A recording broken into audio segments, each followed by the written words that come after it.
بمعنى طوطو عيطوا ليه الموازين راه خدام في واحد الديريكسيون ديال انك يعيطوا لك في السويسي عند لا معنى يعيطوا لي السويسي راه شي حاجه ماشي هي هذيك. اش غندير في السويسي انايا؟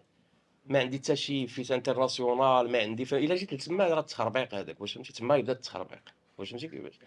ما عندي حتى شي فيس انترناسيونال، ما عندي حتى شي، ما درت حتى شي شو على برا. طوطو راه تيعمر لي صال على برا، راه عنده دي فيس انترناسيونال مجهدين، يعني تقدر تشوفو كارتيست انترناسيونال. جات معاه، واش فهمتي كيفاش؟ انا صعيط لي السويسي غادي نقول له راه شي حاجه ماشي هي هذيك، ما نكذبش عليك، فهمتي؟